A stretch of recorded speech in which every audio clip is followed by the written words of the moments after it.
ഇന്ന് ജൂലൈ 25 ഏറ്റവും ലേറ്റസ്റ്റ് ആയിട്ടുള്ള കറണ്ട് അഫേഴ്സുമായി ജേഡിസ് കറണ്ട് അഫേഴ്സ്. പത്രങ്ങളിൽ വരുന്ന വാർത്തകൾ അതെന്നും ലേറ്റസ്റ്റ് ആയിട്ടുള്ള വാർത്തകളാണ്. എന്നാൽ അതിൽ നിന്ന് UPSC PSCയെ ബന്ധപ്പെട്ട ചോദ്യങ്ങളാണ് ഓരോ ദിവസവും കറണ്ട് അഫേഴ്സ് ആയിട്ട് ജേഡിസ് കറണ്ട് അഫേഴ്സ് നൽകാൻ ശ്രമിക്കുന്നത്. നമ്മൾ ഓരോ ദിവസവും കറണ്ട് അഫേഴ്സിന് വേണ്ടി സമയം കണ്ടെത്താൻ ശ്രമിക്കണം. അത് നമുക്ക് പരീക്ഷകളിലും ഇന്റർവ്യൂസിലും എവിടെയും നമുക്ക് സഹായിക്കുകയുള്ളൂ. ഇന്ന് ജൂലൈ 25 നമുക്ക് ഇന്നത്തെ ലേറ്റസ്റ്റ് ആയിട്ടുള്ള കറണ്ട് അഫേഴ്സിലേക്ക് പോകാം. ഒരു ന്യൂസ് ഹെഡിംഗ് ആണ്: India hits 20% ethanol blending in petrol 5 years ahead of target. ലക്ഷ്യത്തേക്കാൾ 5 വർഷം മുമ്പ് ഇന്ത്യ പെട്രോളിൽ 20% എത്തനോൾ എന്ന ലക്ഷ്യം കണ്ടെത്തി. 20% എത്തനോൾ എന്ന ലക്ഷ്യം ഇന്ത്യ നേരത്തെ കൈവരിച്ചു. ഇന്ത്യയുടെ ലക്ഷ്യമായിരുന്നു 2030. എന്നാൽ അതിനു മുമ്പ് തന്നെ ഇന്ത്യ ആ ലക്ഷ്യത്തിലേക്ക് എത്തുകയും ചെയ്തു. നമുക്ക് കറണ്ട് അഫേഴ്സിന്റെ ഡീറ്റെയിൽസിലേക്ക് പോകാം. ഏത് വർഷത്തിലാണ് ഇന്ത്യ പെട്രോളിൽ 20% എത്തനോൾ കലർത്തുന്ന എന്ന ലക്ഷ്യം നേടിയത്? 2025. അതായത് പെട്രോളിൽ 20% ഓഫ് എത്തനോൾ കലർത്തുക എന്ന ആ ലക്ഷ്യമായിരുന്നു. എത്തനോൾ ഇത് ഉൽപ്പാദിപ്പിക്കുന്നത് കരിമ്പ്, ചോളം, മറ്റ് ധാന്യങ്ങൾ എന്നിവയിൽ നിന്നുള്ള ഒരു ബൈ പ്രൊഡക്റ്റാണ്. ഇത് പെട്രോളിന് കൂടെ മിക്സ് ചെയ്ത് ഓടിക്കുമ്പോൾ കാർബൺ ഡയോക്സൈഡ് കുറയുകയും അത് പെട്രോളുമായിട്ട് ബന്ധപ്പെട്ട് വരുമ്പോൾ വലിയ പ്രശ്നങ്ങളില്ലാത്ത ലെവലുള്ള ഒരു മിശ്രിതമാണ്. അത് ഇന്ത്യ പതിയെ ആരംഭിക്കുകയും ഇന്നിപ്പോൾ 2025 ആയപ്പോഴേക്കും ഇന്ത്യ പെട്രോളിൽ 20%-ഓളം എത്തനോൾ കലർത്തുക എന്ന ലക്ഷ്യം കൈവരിച്ചു. ഏതു വർഷത്തോടെയാണ് ഇന്ത്യ പെട്രോളിൽ 20% എത്തനോൾ കലർത്താൻ ലക്ഷ്യമിട്ടത്? 2030. 2030 20% പെട്രോളിലെ എത്തനോൾ പെട്രോളിൽ കലർത്തുക എന്ന ലക്ഷ്യമായിരുന്നു. അതായത് പെട്രോളിൽ കുറേശ്ശെ എത്തനോൾ കലർത്തുകയും ആ ഒരു പരീക്ഷണം ഇന്ത്യ ആരംഭിക്കുകയും പതിയെ പെട്രോളിൽ ഇതിന്റെ അംശം കൂട്ടുകയും അത് വാഹനങ്ങൾക്ക് വലിയ കുഴപ്പം ഇല്ലാത്ത ലെവലിലുള്ള ഒരു പരീക്ഷണം ആകുമോ എന്ന ഒരു ചിന്തയിലാണ് ഇതിനെ വളരെ സ്ലോലി തന്നെ പെട്രോളിൽ എത്തനോൾ കലർത്താൻ തുടങ്ങിയിട്ടുള്ളത്. എന്നാൽ ഇതിന് ടാർഗറ്റ് 2030 ആയിരുന്നെങ്കിലും 2025 ആയപ്പോഴേക്കും ഇന്ത്യക്ക് ആ ലക്ഷ്യം കൈവരിക്കാൻ സാധിച്ചു. അതായത് 20% ഓഫ് പെട്രോളിലേക്ക് എത്തനോൾ ആണിപ്പോൾ ഓടിച്ചുകൊണ്ടിരിക്കുന്നത്. ഏത് വർഷത്തിലാണ് ഇന്ത്യയിൽ പെട്രോളിൽ എത്തനോൾ മിശ്രിതം ചേർക്കാൻ തുടങ്ങിയത്? 2003 ജനുവരി. 2003 ജനുവരിയിലാണ് ഇന്ത്യ ഈ ഒരു പ്രൊജക്റ്റ് ആരംഭിച്ചിട്ടുള്ളത്. അതായത് പെട്രോളിൽ എത്തനോൾ കലർത്തുക എന്ന ലക്ഷ്യം കൈവരിക്കുന്നതിന് വേണ്ടിയുള്ള ആശ്രമം. 2030 ടാർഗറ്റ്. 2025 ഇന്ത്യ ആ ഒരു ടാർഗറ്റ് അത് കൈവരിച്ചു. ഇന്നിപ്പോൾ പെട്രോളിൽ 20% എത്തനോൾ ഉണ്ടെങ്കിൽ പോലും വണ്ടികൾക്ക് യാതൊരു ലെവലിലും ബുദ്ധിമുട്ട് വരില്ല എന്ന് ഇന്ത്യക്ക് ഉറപ്പായി. എത്തനോൾ കലർത്തിയ പെട്രോൾ ഉപയോഗിച്ച് എത്ര ടൺ കാർബൺ ഡയോക്സൈഡ് കുറച്ചു? 698 ലക്ഷം ടൺ. ഇന്ത്യയുടെ ലക്ഷ്യമാണ് ഇന്ത്യ ഒരു കാർബൺ ഫ്രീ എമിഷൻ രാജ്യമാകണമെന്നും അതനുസരിച്ച് പെട്രോളിൽ വരുന്ന ആ ഒരു പുക കാർബൺ ഡയോക്സൈഡ് കുറയ്ക്കുന്നതിന് വേണ്ടിയാണ് ഇന്ത്യ എത്തനോൾ എന്ന ഈ ഒരു മിശ്രിതം വാഹനങ്ങളിലേക്ക് ഉപയോഗിക്കാൻ തുടങ്ങിയിട്ടുള്ളത്.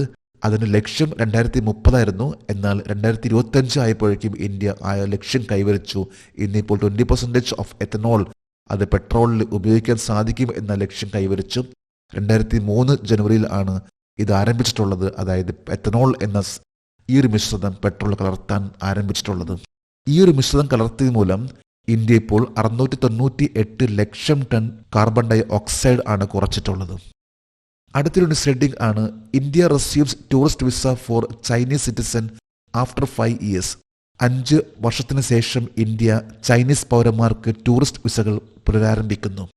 ഇതും ഒരു ലേറ്റസ്റ്റ് ആയിട്ട് വാർത്തയാണ്. ഇന്ത്യ ചൈന തമ്മിലുള്ള ബന്ധം ഇപ്പോൾ കുറച്ചുകൂടി ബെറ്റർ ലെവലിലേക്ക് എത്തിക്കൊണ്ടിരിക്കുന്നു. ഈ ഒരു സാഹചര്യത്തിലാണ് ഇപ്പോൾ ഇന്ത്യ ഈ ഒരു തീരുമാനമെടുത്തിട്ടുള്ളത്. അതായത് ചൈനീസ് വ്യക്തികൾക്ക് ഇന്ത്യയിൽ ടൂറിസ്റ്റ് ആയിട്ട് വരാനുള്ള ആ ഒരു നീക്കം കഴിഞ്ഞ 5 വർഷമായിട്ട് ഉണ്ടായിരുന്നില്ല.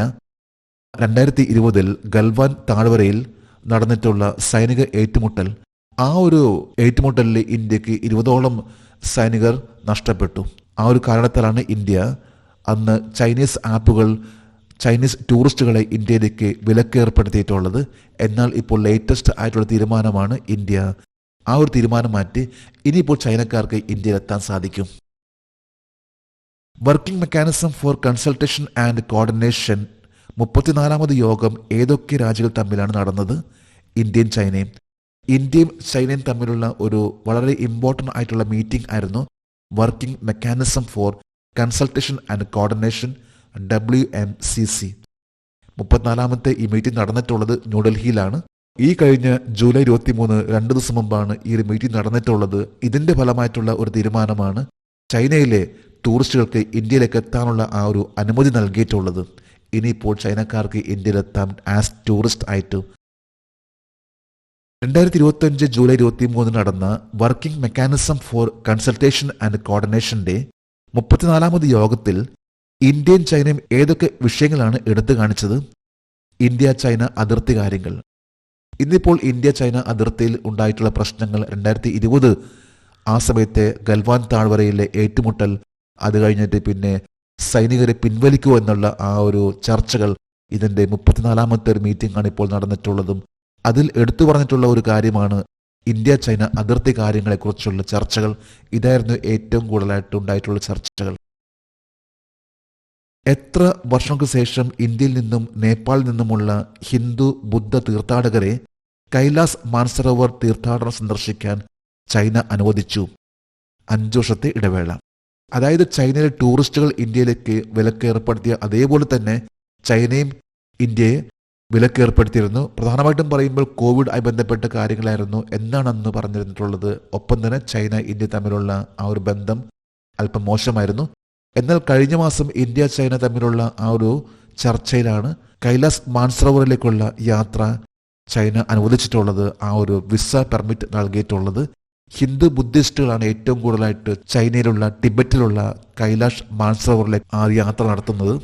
5 വർഷത്തെ ഇടവേളയ്ക്ക് ശേഷമാണ് ഈ ഒരു തീരുമാനം വന്നിട്ടുള്ളത്, അതായത് ഇന്ത്യ ചൈന തമ്മിലുള്ള ചർച്ചയിലൂടെ. അടുത്തൊരു ന്യൂസ് റീഡിംഗ് ആണ്. Navy achieves mile stone of delivering indigenously designed 100 ship. തദ്ദേശീയമായി രൂപകൽപ്പന ചെയ്ത 100ാമത്തെ കപ്പൽ എത്തിക്കുന്നതിൽ നാവികസേന നാഴികക്കല്ല് പിന്നിട്ടു. ഇതും ഒരു ലേറ്റസ്റ്റ് ആയിട്ട് വാർത്തയാണ്. കാരണം ഇന്ത്യ തദ്ദേശീയമായി നിർമ്മിച്ചുകൊണ്ടിരിക്കുന്ന കപ്പലുകൾ ഇത് ഇപ്പോൾ ഇന്ത്യൻ നേവിക്ക് വളരെയധികം തന്നെ ഹൈ ലെവൽ തന്നെ ഉപയോഗിക്കുന്ന ലെവലിലേക്കുള്ള ഒന്നാണ്. ഏറ്റവും ലേറ്റസ്റ്റ് ആയിട്ട് പല യുദ്ധക്കപ്പലുകളും ഇന്ത്യ തന്നെ നിർമ്മിക്കുന്നു. അതിൻ്റെ കംപ്ലീറ്റ് ആയിട്ടുള്ള ഡിസൈൻസ് എല്ലാം പറയുമ്പോൾ അത് ഇന്ത്യ തന്നെയാണ്. 100ാമത്തെ കപ്പൽ ഡിസൈൻസ് ആണ് ഇപ്പോൾ ഇന്ത്യ പൂർത്തീകരിച്ചിട്ടുള്ളത്. നമുക്ക് കറണ്ട് അഫയേഴ്സിന്റെ ഡീറ്റെയിൽസിലേക്ക് പോകാം. 2025 ജൂലൈ 23 നാവികസേന മേധാവി അഡ്മിറൽ ദിനേശ് ത്രിപാഠിയുടെ അഭിപ്രായത്തിൽ തദ്ദേശീയമായി രൂപകൽപ്പന ചെയ്ത എത്ര കപ്പലുകൾ നാവികസേനയ്ക്ക് കൈമാറി?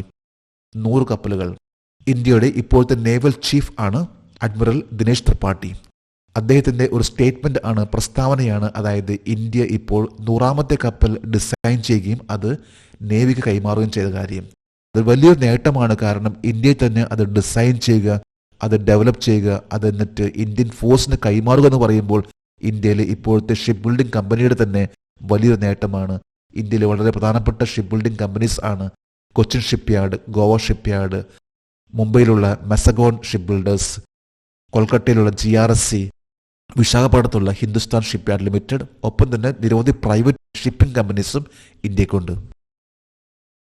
2025 ജൂലൈ 23 ഒരു ദിവസത്തെ കപ്പൽ നിർമ്മാണ സെമിനാർ, കപ്പൽ നിർമ്മാണത്തിലൂടെ രാഷ്ട്ര നിർമ്മാണം നടത്തിയ സംഘടന ഏതാണ്?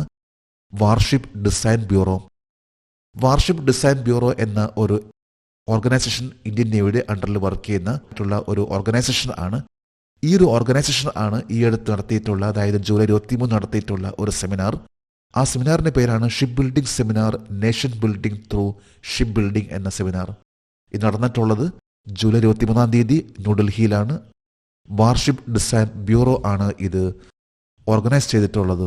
1964 വാർഷിപ്പ് ഡിസൈൻ ബ്യൂറോ ഇത് എസ്റ്റാബ്ലിഷ് ചെയ്തിട്ടുള്ളത്. അടുത്തൊരു ന്യൂസ് ഹെഡിംഗ് ആണ്. Ground testing of the first human space flight programme Gaganyaan is complete. ആദ്യ മനുഷ്യ ബഹിരാകാശ യാത്രാ പദ്ധതിയായ ഗഗൻയാന്റെ ഗ്രൗണ്ട് പരീക്ഷണം പൂർത്തിയായി.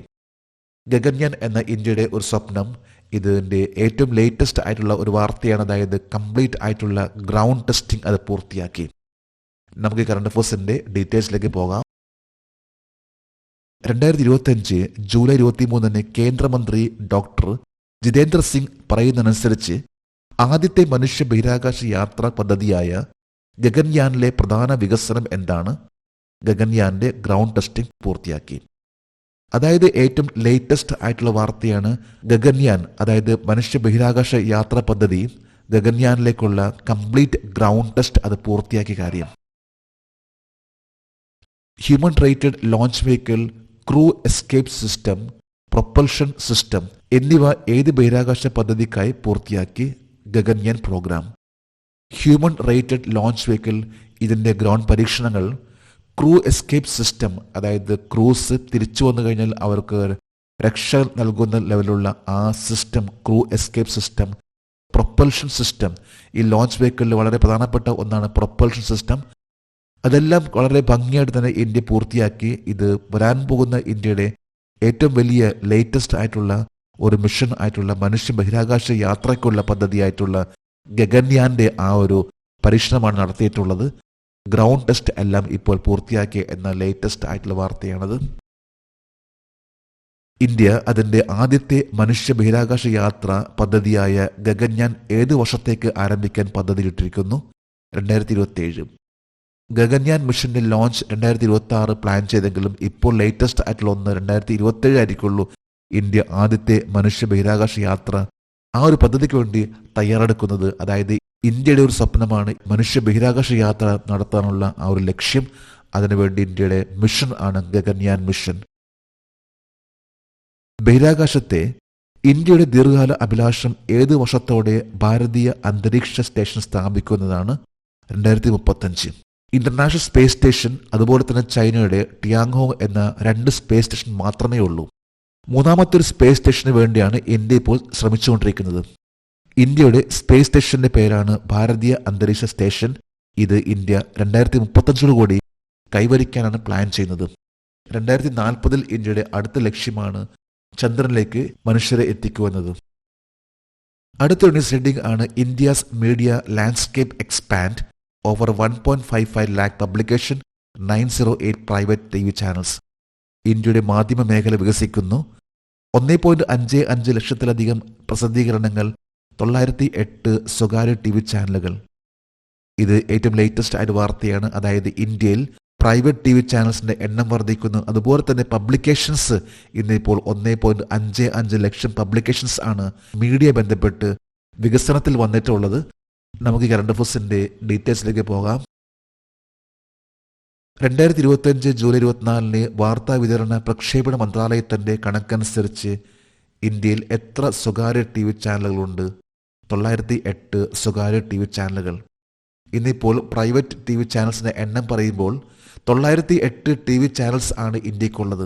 ഇത് 2025 ജൂലൈ 24 വാർത്താ വിതരണ പ്രക്ഷേപണ മന്ത്രാലയത്തിന്റെ കണക്കാണ്. ഇന്ത്യയിൽ ഇപ്പോൾ 908 പ്രൈവറ്റ് TV ചാനൽസ് ആണുള്ളത്. ആകെ 958 TV ചാനൽസ് ആണുള്ളത്. ഇതിൽ 50ഓളം ദൂരദർശന്റെയാണ്. അതെല്ലാം കൂട്ടുമ്പോൾ 958 ആണ്. എന്നാൽ പ്രൈവറ്റ് ആണെങ്കിൽ 908 ആണ്. 2014-15 ഇന്ത്യയിൽ എത്ര സ്വകാര്യ സാറ്റലൈറ്റ് TV ചാനലുകൾ ഉണ്ടായിരുന്നു? 821. 821 എന്ന ആ കണക്ക് അതിൽ നിന്ന് ഇപ്പോൾ ഏറ്റവും ലേറ്റസ്റ്റ് പറയുമ്പോൾ 908 ഇപ്പോൾ ഇന്ത്യയുടെ ആ ഒരു വികസനം വന്നിട്ടുള്ളത്. പ്രത്യേകിച്ച് വാർത്താ വിതരണ പ്രക്ഷേപണത്തിൽ വന്നിട്ടുള്ള മാറ്റമാണ്.